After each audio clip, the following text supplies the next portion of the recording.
Welcome to the party. I'm not here right now, but I want you to listen very carefully. These guys are very funny, so pay attention. Enough talk. It's showtime.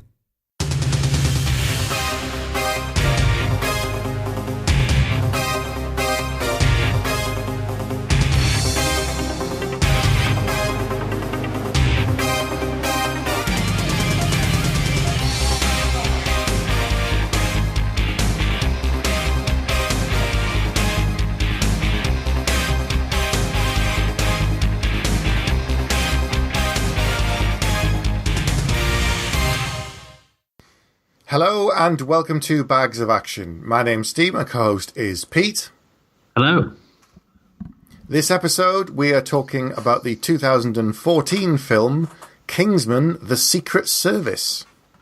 Just in time for the sequel, which I think came out today on time of recording. Yes, which is Kingsman, The Golden Circle, I believe. Yes, I think it is. Yes. Yeah. So this was directed by Matthew Vaughn, and the screenplay was written by him and Jane Goldman, who've obviously worked together several times. Yeah, the Kick-Ass, Stardust. I don't know if that's it. It might be. Don't know about what. Was she involved in Wanted? But he didn't. He didn't direct that, did he? I don't think. Another Mark Miller property. Let's have a look. No, he did not. He did not. But he has done a lot of Mark Miller stuff. He has. And they're doing a Kingsman 3, apparently, already. They're talking about doing it. Have you heard, sorry, slight tangent, have you heard the other rumour today about Matthew Vaughn and what he would like to do as a project? Superman. No, Fantastic Four reboot. Reboot. Oh. He says he'd like to do it and do it properly. But I think it was him that someone asked him about Superman and said, "What do you think of this?" And he said, "Well, if I was going to do it, I'd do it as a film about a positive, hopeful character, because what we've had recently has been very dark and depressing." And I thought, yes, that sounds really good. So the Holy Grail. How about that? Speaking of news, I actually had a couple of bits of news, two related to this and then one not. So, one of our favourite directors, Antoine Fuqua, Sony Pictures have announced that the Equalizer sequel is now going to be released a month earlier. So now it's coming out August 2018. I do hope it's called The Sequelizer. It's got to be, hasn't it? Moving on, the other bit. And then they can do the prequel. Then they can do the prequelizer, and then there'll be a trilogy of films. No. Excellent. So, sorry. The other thing I was going to talk about is the second Escape Plan film is coming out. Well, they're going to start filming it soon. So the first one was in 2013 with Arnold Schwarzenegger. We haven't done that, have we? Sylvester Stallone. We haven't. No. I've seen it, though. I've seen it. Have you seen it? Yeah, I have. Yes. Okay. So the second one has got Sylvester Stallone and Dave Bautista in it. Instead of Arnie? Yes. Or as well as? Yes. Okay. Probably playing a different part. And filming started earlier this week. They're now already planning a third Escape Plan film. It's like, wow, they're really banging them out at the moment. I liked the first one, but it didn't feel like a franchise. Well, to me. No, but everything's a franchise these days, isn't it? This is true. Like everything. McDonald's of movies. Yeah. The related spin-off news is that when talking about the Kingsman Golden Circle, Matthew Vaughn's talked about a trilogy, but equally he's saying there's lots of other ways you could do with it. He's saying you could do statesman movies. There's characters in there that could have spin-off films, so the universe can just keep expanding, or you can bring in new agents, and you could have Eggsy training someone with him being the teacher, or this kind of thing. So there's lots of potential, and the world building is so strong that there's loads you can do with it.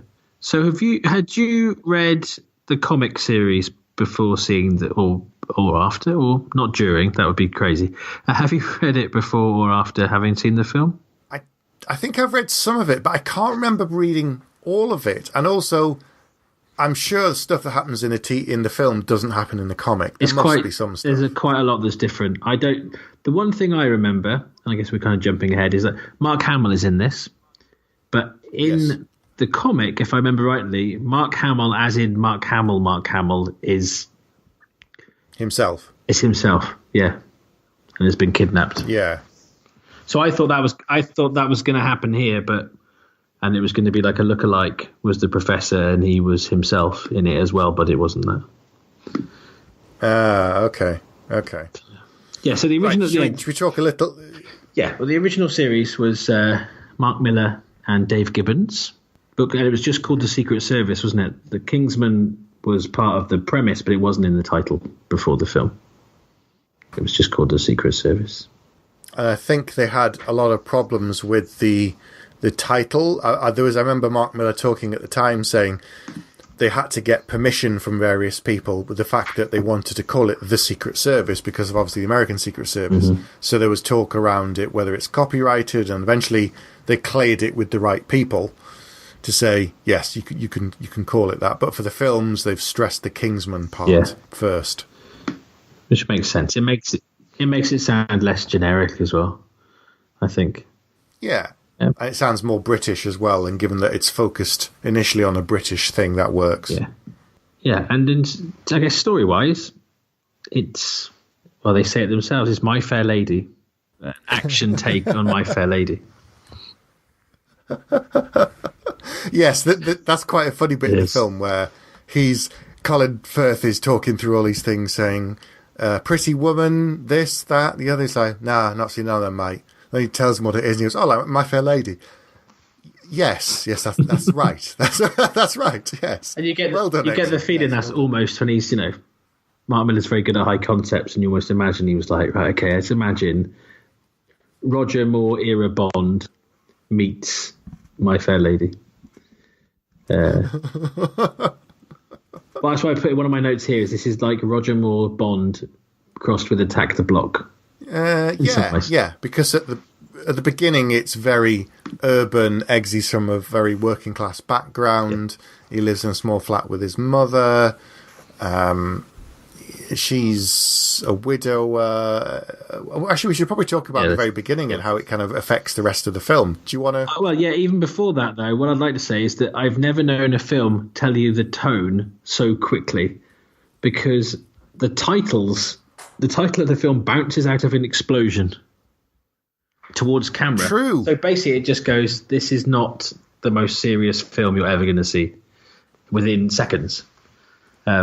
I thought it was quite good. But yeah, the idea, Eggsy, he lives, as you said, lives with his mum and a not particularly nice, I don't think he's his stepdad, but just kind of the guy that his mum is seeing. His mum played by Samantha Womack, formerly Samantha Janus, a British TV stalwart of EastEnders and Game On many years ago.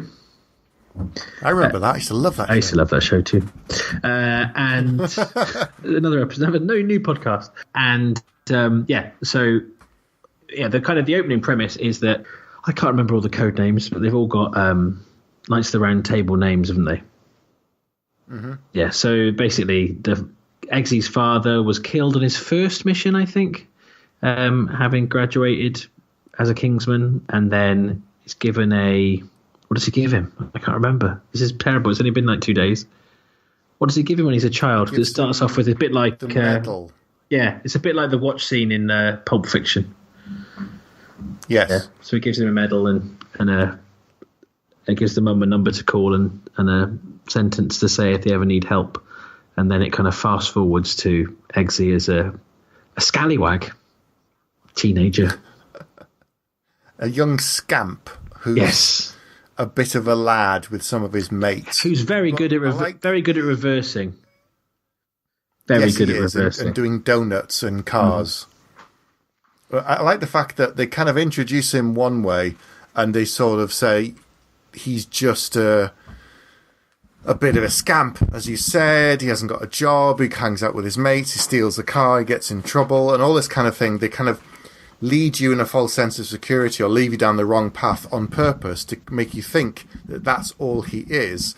But then he has that meeting in the pub with Harry Hart, who got him out of the police station, who then kind of lays out all this stuff about him and says, you joined the army, you were doing really, really well, but you quit. Before that, you were... Was it gymnastics? Yeah, he could have been an Olympic gymnast and then knocked it on the head. Gymnast, and you're like, wait, what? So suddenly you realise that this kid looks just like a geezer, talks like everybody else around there, but he was actually quite clever and he was actually doing really well, and I guess he's just hiding his intelligence to fit in. Yeah, I'd say that's definitely the case.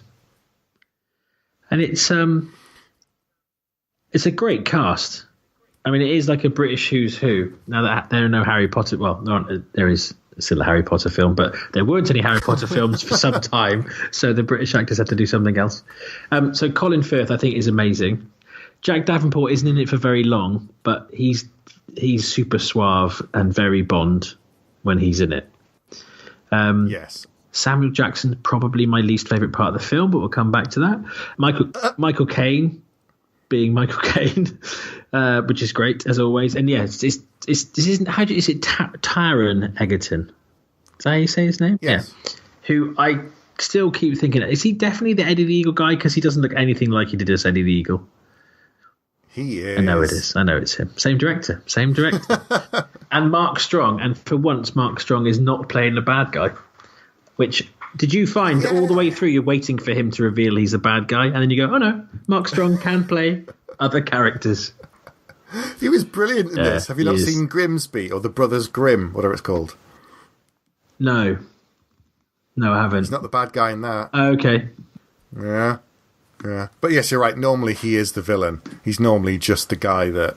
Yeah, and even if he's not. Yeah, exactly. He's the guy. Yeah, there's usually a reversal of like, oh no, but you always go, well, it's Mark Strong. It's going to happen at some point. But I like the fact it doesn't happen here. Yeah, but yes, the cast is just fantastic. Yeah. We should also say some of the other people in the cast. One is Sophia Boutella, I want to say, who plays a character called Gazelle. More recently, people would have seen her in things like The Mummy, where she was playing the actual titular character Armanet, who is the mummy. She was in Star Trek Beyond as Jailer as well. Did you see that? No, I haven't seen either of those. She's also in Atomic Blonde that's just come out, which I've not seen, which is based on Anthony Johnston's graphic novel, isn't it? The Coldest City. It is, that's right. So yeah, she's done a lot of stuff very recently, but it wasn't until I started looking through IMDb page and thought, oh right, that's where she's from. But in this, she's playing someone with two false legs. She's got blades? Two blades, with nasty pointy bits on, which is another callback to kind of the Bond thing of the villains having some sort of pointy shoe or weapon or secret thing, like remember the old woman in Bond. Yeah, I mean, there's so many. It does wear its heart on its sleeve in terms of the Bond thing. It's a shame that they actually mentioned Bond later. That is one of mine. I have a small list of negatives. That's on that list. She's in Star Trek Beyond. Did you say that already? Yeah. Jailer. She was the sort of main. I haven't seen that yet. Oh, okay, I won't spoil it. But anyway, she's she's quite unrecognisable, to be fair, in that, because she's covered in lots of makeup, so you wouldn't really know it was her unless I've just told you. But she's good in that. Yeah, I liked her in that. So yeah, the cast is amazing. Lots of British people. It's set in England mostly, so that makes sense. And the story kicks off with we realise that Eggsy gets into trouble. Colin Firth realises he's got potential. He recruits him. Well, he allows him to be his nominated person to audition, but go through like the training program, where they kind of reduce it down until they get to the right people. And I love that. I mean, it was a lot of it's quite kind of tropey, but the fact that Arthur, which is Michael Caine's character, is very much like, he's not from the right background, not from the right class. The only time he's ever broken away from the class structure was with his father, and look how that worked out. So it's some of it's a little bit predictable, but it's nicely done. And I think Colin Firth is brilliant in this film. I love his portrayal of Harry Hart because it adds class to the film anyway because of the sort of actor he is, but he's very believable. Considering the film is very heightened, it's a very heightened film, but considering that, he's actually, I think, quite a believable character. Yeah, he grounds things. Like, it is ridiculous and it is over the top, as you said, because at the beginning the name explodes towards the screen, but equally there's moments where they're looking at all of the equipment in the shop, and he says, "Oh, what's that? Is that like a laser?" And he goes, "Don't be ridiculous. It's a hand grenade." And but he just plays it down. He just like deflates all the stupid stuff and then gives you something else, and you're like, oh, "Okay, because he said it, I believe it." Yep, I totally believe it. He does, and I believe him. And things like the tailors and stuff. A couple of times I'm like, I know that street. I know exactly where that is in London, which I think is great. I like stuff like that. But yeah, I mean, have we got to the umbrella scene yet? Because that's one of the best scenes in the film. Yeah. Go on, talk about that. So basically, the stepdad / mum's boyfriend guy isn't very nice, and he's got his own kind of gang of delinquents that are in the pub. And Eggsy's there with his mate and kind of egging them on, no pun intended, and kind of thinks they're not going to do anything because of who his family is. But he basically just he pushes them, and then he runs out with the keys of one of them, and drives off in reverse. Well, drives off forwards in his car, and then when he's chased by the police, goes off on possibly the longest car chase I've ever seen that's in reverse. I was impressed. Yeah, that was good. And it's when Harry's trying to have a conversation with him in the pub, isn't he? Yeah. As a follow-on from that, and then the same guys are there, and now they've got permission from the guy that's seeing the mother to say, actually, because you nicked the car, they can now rough you up. But they don't quite manage it due to Harry. And I love this. He's going to walk out, and it's a beautiful bit of foreshadowing for later in the film as well. He goes to walk out of the pub because Eggsy's kind of not interested, and he's about to leave, and then I can't remember if they say something or do something.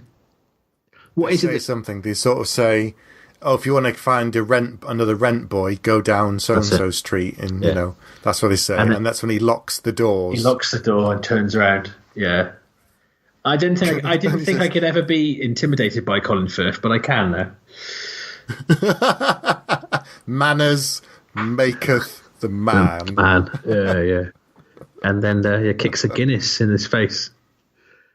And then it goes into... He flicks it with his umbrella. He does. And it goes almost into bullet time, this sequence. It's brilliant. It's one of there's three amazing set pieces in this film, I think, fight-wise, and this is one of them. He's got his high-tech umbrella. It's incredible. It's just the way he directs one person into the next. Yeah. One guy comes to stab him, and he dodges and just like guides. It reminds me a little bit of Equalizer, where he's timed it. It's not quite the same, but it's where he uses their own momentum against them. So one guy pulls a knife, goes to try and stab Harry. Harry just ducks and lets his arm carry on, and he just stabs his mate. And his mate's watching the knife come towards him. It's like, no! And the blade just stabs his mate. It's like, oh, God. And he flings them about the pub, and the only thing he's used is his umbrella. And that's it. And it's just such a good fight. And it's also, Eggsy's expression, because he's kind of... everything's, changed, because this is not what he thought from this prim and proper posh guy that's basically just annihilated 10 people. And I think that's what in some films you think, well, if there's not a credible person they're fighting against, it's not as interesting. But actually the fact that he just takes them all out it's really good. And I say it happens more than once. So what was you mentioned 3 fight scenes. So what's the other one? We're going to jump around. We will jump around. So what was the other fight scene? There's the church, definitely, which is like, it's like, I watched that in awe, trying to work out how they even made that scene possible. So we jump to what happens. So later in the film, there's like a SIM card, which already feels dated, that can control people, and it brings out kind of I think also go base emotions, isn't it? So when Harry's in this primal church, instincts. he basically because he is a killing machine, he literally kills probably 100 people in a church. But that as well is so kinetic, and again, it's using people against each other, and it's a very similar scene, but much more kind of brutal because he's more controlled, isn't he, in the pub? Because he's he's literally in control, and then there it's kind of, and then the third one I guess is when it's Eggsy's turn is the kind of in the layer on the way out of the layer in the tunnel, the tunnel sequence, which is again one man versus many, and again very Bond. Oh yeah, it is in a secret kind of lair buried in a volcano, more or less, a sort of hidden away. But I think the church fight is my favourite because he's not just disabling people in that one. His base instincts are coming out, as you said, and he kills everybody. But the weird thing is, he goes in there, and the villain Samuel Jackson and Gazelle are like, "Oh well, that's him taken care of," and then she goes, "Well, maybe not." And then she's watching the fight on cameras, and you just watch them go. I think it took them like over a week, or at least a week, to shoot that one scene. Not surprised, because it's just incredible. It's absolutely incredible. It's probably one of the best fights I've ever seen. It's easily on par with some of the stuff we've seen in like John Wick. Yeah, it is.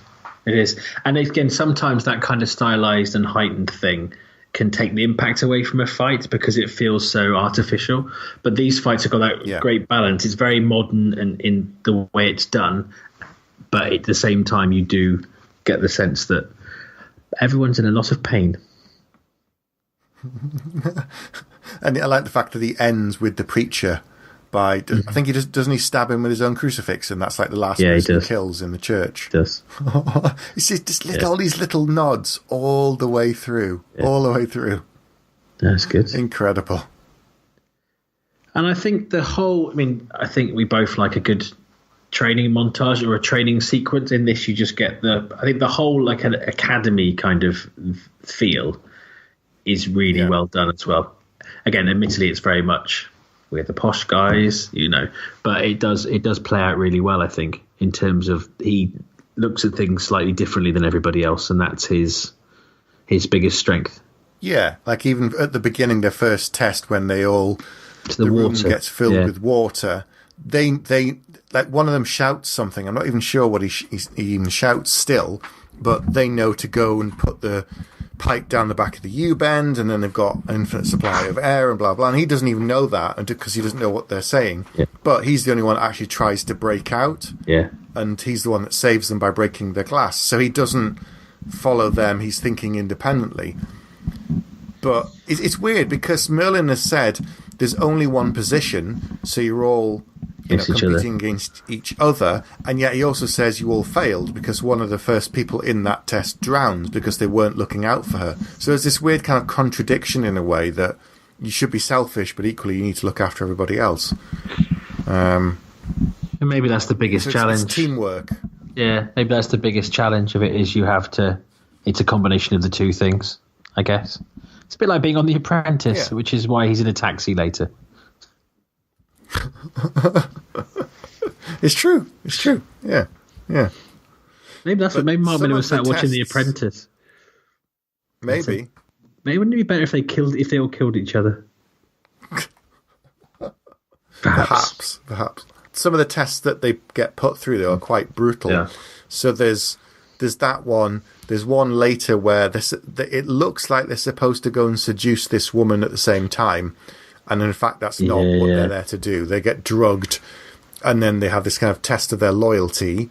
There's the other one where they're given a dog, which is actually, I think that's from an SAS thing that's actually real. It's taken from a story from the SAS thing where you get a pet rabbit. Yeah, okay. And you look after the rabbit for like a month, and then after the month you have to kill it and eat the rabbit, I think. So they do the equivalent of that with the dog, where they're supposed to shoot the dog. It's the final test. And he said, right, there's 2 of you left, shoot the dog, and then you've passed. And he can't do it because he's been, his little JB, as he's called. Yeah. And why is it, and the parachute, is the parachute one's the other one, isn't it? Mm-hmm. Parachute drop.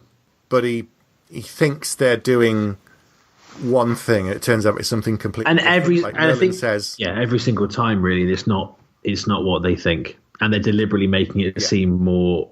They're like they're in more peril than they actually are. And they said, you reveal later, I think, that all the people who they think have died were not dead. That were the other candidates who didn't make it through. Mm. So in the parachute drop sequence, they're told that one of them hasn't got a parachute, aren't they? So I guess that is the ultimate test of teamwork, but at the same time being a little bit selfish.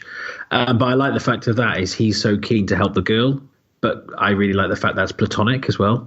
He's so keen to help her that he's willing to risk his life regardless. And then obviously the payoff is at the end that everyone had a parachute, but it also helps. He's obviously a bit paranoid. He got a bit of a chip on his shoulder because he is the only working class guy there. True. So actually, they kind of play on that because he's like, well, typical. It was me that didn't have a parachute, and then Mark Strong's character just pulls the cord and shows that they all had a parachute after all. he says, it was really neatly done. Does say something like, "You better wind your neck in, son." yeah. Something like that. It's just like, oh, okay, yeah. He's almost like. How they kind of made Alfred in Batman be kind of someone was really tasty when they were younger and could look after themselves, but they don't need to know. Mark Strong's character is almost a little bit like that. It's like, I'm here to look after you, but actually I do know what I'm doing. I'm not just here to as a nursemaid. But there's a great moment that refers to that later on, like right at the end when they're having the big fight, and Eggsy goes, well, come on then, give me that gun. He goes, no, this one is mine. Yours are in there. It's just like, no, this is my gun. So there again, it's like, I know what I'm doing. I can take care of myself. This is my gun. You go and get your own. And you're right. You just get the feeling that he probably knows what he's doing, and he could kick crap out a lot of people if he got pushed. This is true. Did you notice there's lots of kind of like pop culture moments throughout this film, and they do mention lots of other films. But did you notice the Trading Places bit that paid off later?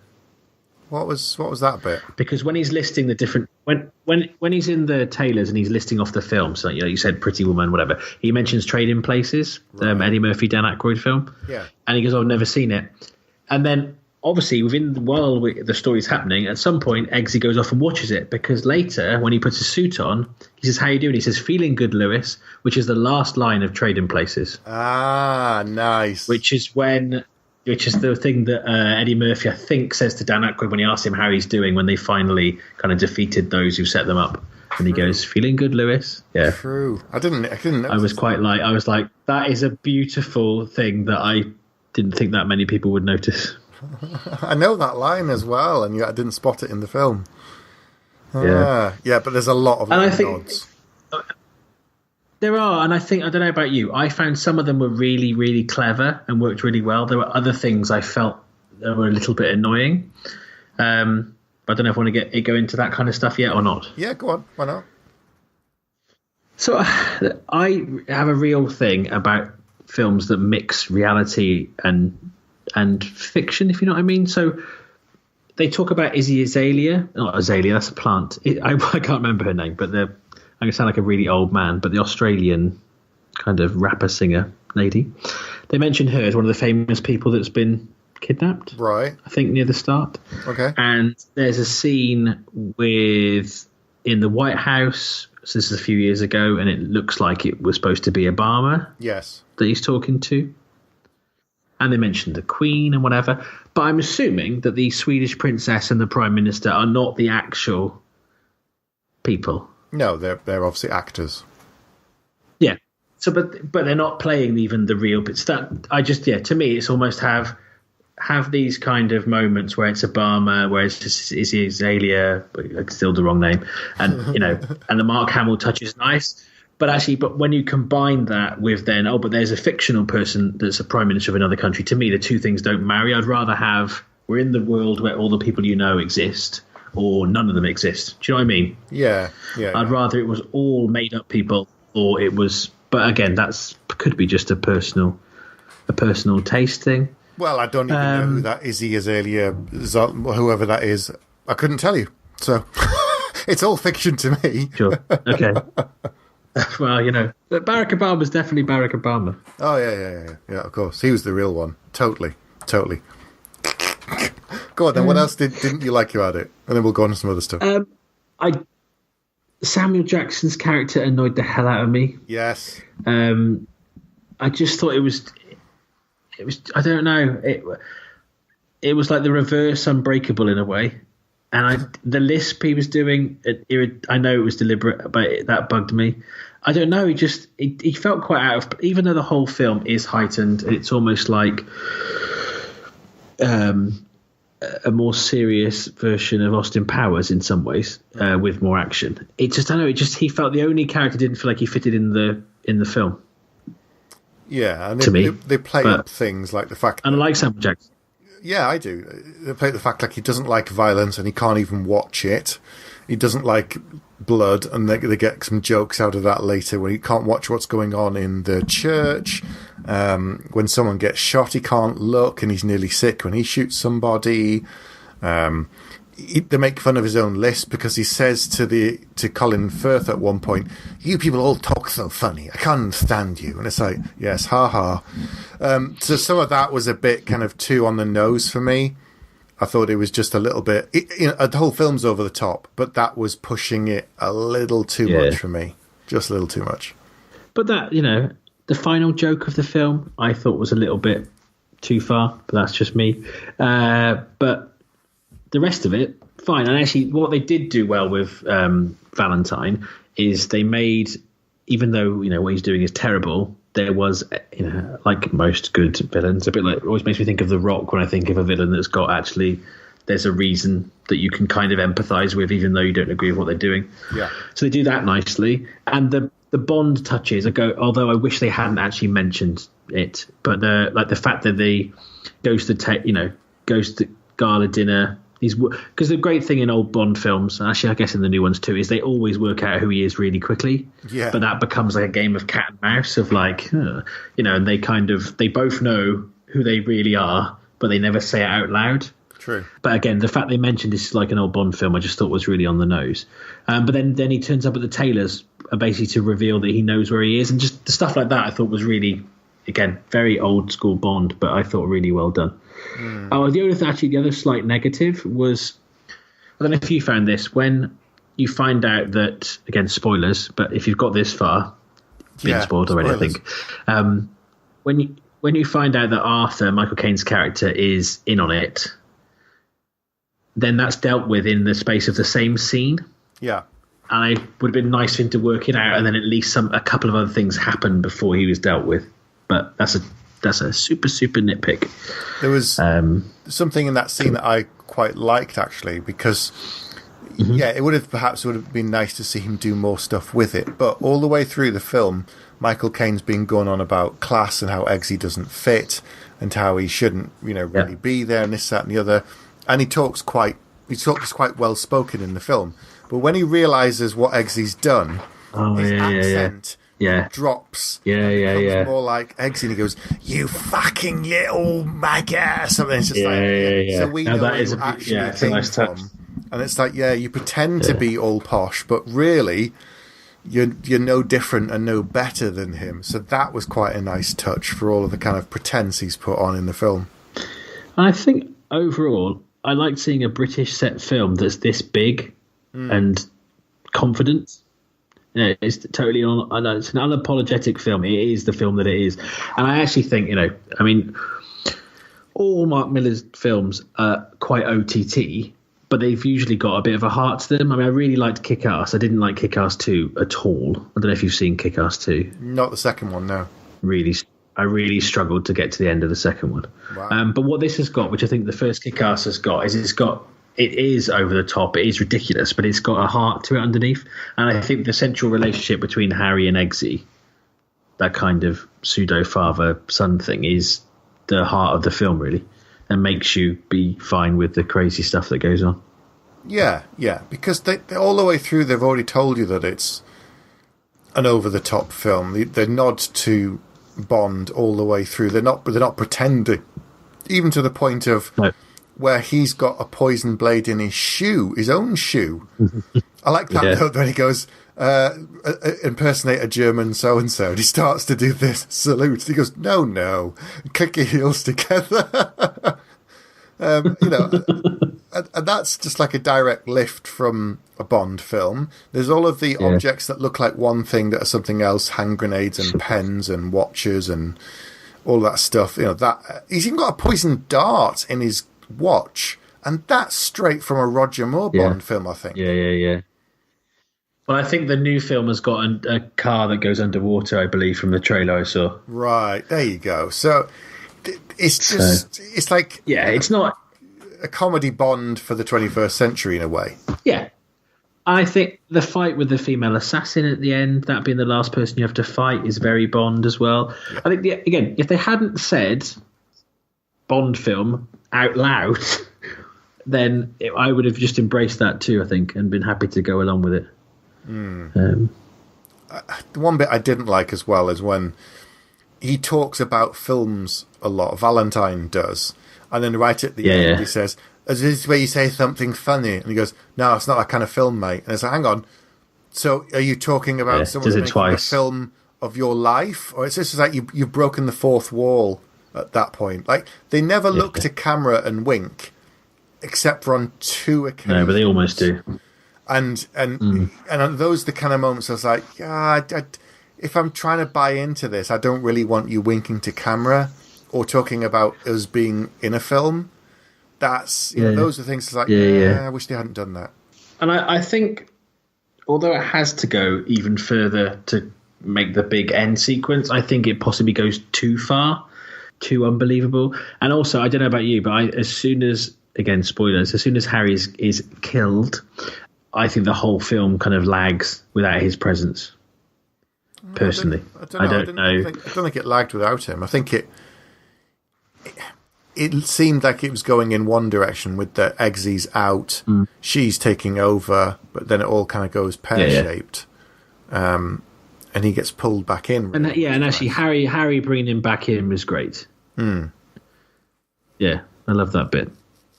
Again, it's one of those. It's a film that has got lots and lots of really good things in it. It's probably about 20 minutes too long, I would argue. But again, that could just be me. I don't know. It's quite a long. It's quite. How long is it? Go on. Hang on. I remember thinking it was quite long. Hang on a second. Let's find out. It probably isn't. It certainly isn't a 90-minute film. That's for sure. It's going to take me 20 minutes to find out now. Oh, the irony. 2 hours, 9 minutes. It's not that long. I know some films have got a lot longer these days. You get 3-hour films, which us growing up, we never had that. The longest films I've ever seen then were martial arts films, probably. Yeah. A 2.5-hour film was incredibly rare at the cinema, and then we started getting 3-hour films. And now the trend seems They've gone back to the 90-minute thing has come back in a lot more, particularly with franchise stuff. Yeah. Or certainly close. I guess 2 hours is probably more common. But I think I recorded this from the TV and I had adverts, so maybe that just made it seem longer. Yeah. Obviously, I spun them off, but maybe. I didn't think it lagged. I think some films can be too long these days, but for me, because there was so much action and there was so much going on, I didn't feel like it was too long. So. No, I think maybe it's like lagged was the wrong word, because certainly there's something happening all the time. Yeah. It doesn't let up, that's for certain. But I think maybe I was just enjoying Colin Firth's performance so much that was like the extra bit of magic in the film. Yeah. That I guess when he was off screen, you lost that. But same thing. I mean, even when like Jack Davenport does the same thing in the opening scenes, even though he's not in it for very long. Yeah. Yeah. But Merlin gets to do more Mark Strong when Colin Firth isn't there, so that's true, which is really good. Yeah. Yeah, he kind of shores him up, and he becomes more of a mentor at that point, because he's been guiding all of them all the way through doing the tests, and telling Eggsy, wind your neck in, son, and it's not what you think. And then when it's just the two of them and Roxy left, they have to kind of work together. And then he's sort of guiding the pair of them as the cube kind of figure, but also their sort of teacher, saying, right, do this, do that, you've got to get on, son, you've got to do this. So there's more of him, and I think more of Mark Strong's always a good thing. Yeah, I would agree with you. For some reason, it reminded me a bit of Who Dares Wins, but I haven't seen that since I was very young, probably too young, and I can't really remember much about it, but I'm wondering if there are any nods to that film in here that I subconsciously noticed, but I might be wrong. Which one's that one? Lewis Collins and Edward Woodward. Who Dares Wins? But I might be thinking of completely the wrong film. It's 80s SAS film, not Mamma Mia, an SAS film. SOS. I don't know. I'll have to go look up that one now. I've probably seen it, but I can't. Okay. It's a classic. Okay. What did you think of the? I'm mixing up with. I'm just thinking of Lewis Collins. Oh, okay. What do you think of the use of music in this film, particularly towards the end with the sort of climax scene? Good, yeah, really good. There's lots of 80s music, if I remember rightly, isn't there? There's a lot of 80s music in this film. Yeah, I think so. A lot of 80s and 90s. But yeah, no, it's really I mean, I think Vaughan uses music really well in his films anyway. But it's difficult this year. Having seen Baby Driver, any other use of music in a film pales into insignificance a little bit. But no, I did like the music in the film a lot and how it was used, definitely. And I just like the way that when we go around the world and we see all the people's heads exploding under bright colours and kind of firework. I don't know. That's a great scene. Were those all CGI fireworks, I guess, from the look of it? I think, yeah. There was very little model work. There was no kind of anything. It's just they cover over someone's head and you just see all this kind of bright... It's like flowers, really, like floral arrangements. And it was almost like synchronized swimming in a way. It was so bizarre. But again, I think that's very Bond, where the villain's big action is actually almost like orchestral in its kind of... it's very over the top and very kind of grandiose, even though it's not very nice. And I think they captured that mood really, really well in that scene. Yeah. That kind of feeling that, loads of people are dying, but actually there's some kind of elegance to the whole thing. Which sounds quite weird to say. Well, no, because if you just saw 400 people's heads exploding, it would be quite grisly and revolting, and you'd just be put off by it, because you don't actually see it happening, really. You see maybe one or two people. It just reminds me of that scene in Indiana Jones where, with the Ark and that kind of thing. Yeah. A little bit like that, but you don't even get to see it. It was nowhere near as bad as that. And that wasn't that like a PG or when we were kids or something? Yeah. The amount of films now that I put on for my daughter that we watched as kids that are PGs, and I'm like, swearing, sex joke. I don't remember all this. It's like, I guess a lot of it goes over your head. But even something like Goonies I watched, I was like, whoa, okay. I think and E.T., there's some stuff in E.T. that I was just a bit like, really? Yeah. That's like a though, isn't it? Again. Yeah. exactly. But you watch it again. Times have changed. Times have changed. We've all, but I've become the overprotective parent that I never wanted to be, but there you are. But yeah, you're right. It's the Indiana Jones films are pretty full on. Really, aren't they? Are. Yeah. Let's not pretend. But yeah, there's a lot going on in this film. There's a lot of action. There's a lot of over the topness, and Mark Hamill doesn't seem to last very long either. Isn't he only in it for like 20 minutes as well?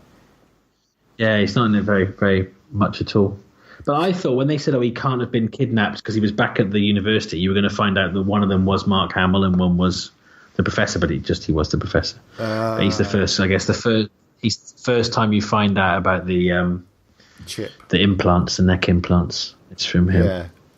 So, what else do you want to talk about, or are we ready to give the film a score? I feel like we've barely scratched the surface, but then it's one of those films where there's so much that happens in it, and without kind of just recounting exactly what happens. It's no, let's give scores, I think. Enough with the yakety yak. What is your score? Okay. You're happy to do that? I'll go first. So this is the second time I've seen this film, and the first time was a few years ago, actually, so I'd forgotten some bits. I'd remember that it was very over the top and bombastic and lots of action. I'd forgotten some of the jokes and the nods to James Bond, which I enjoyed.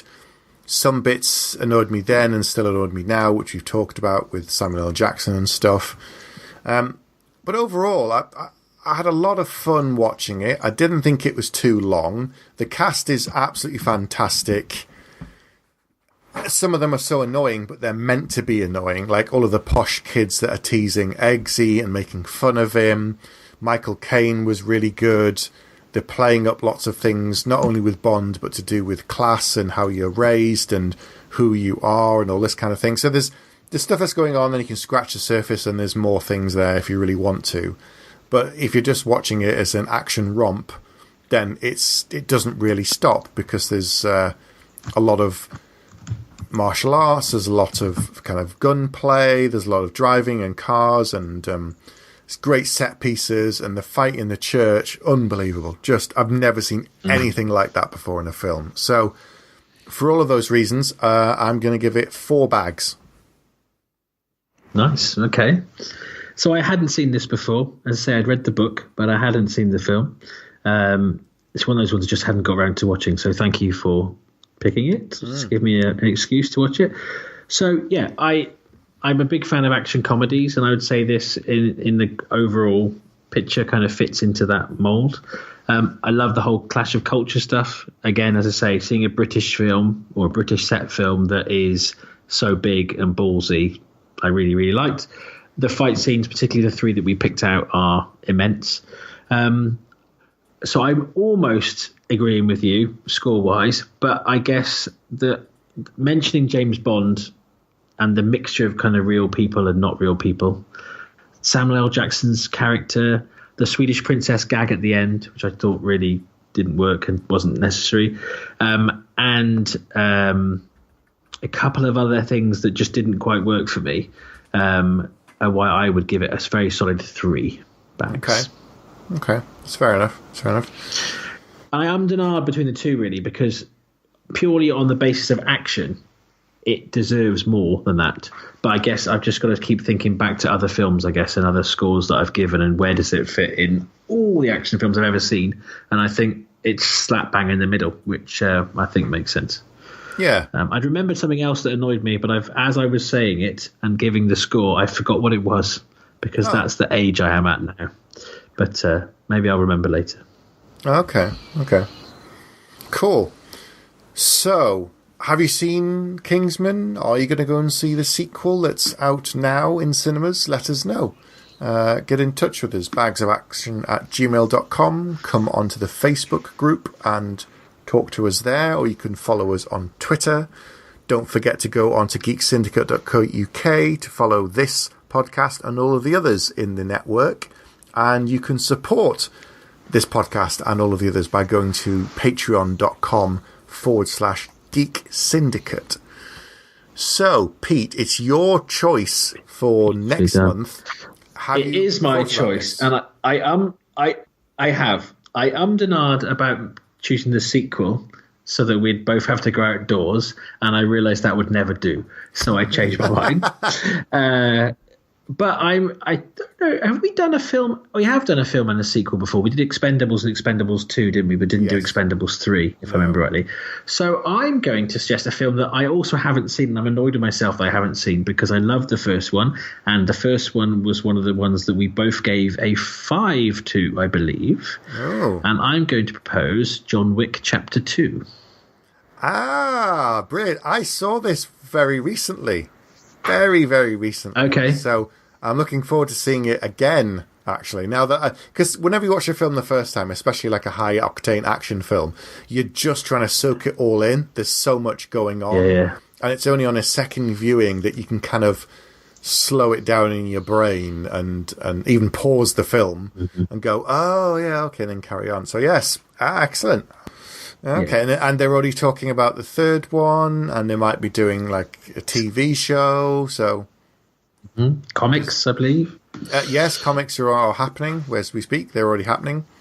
So it's all going on. It's all going on. Yes. Okay. Right.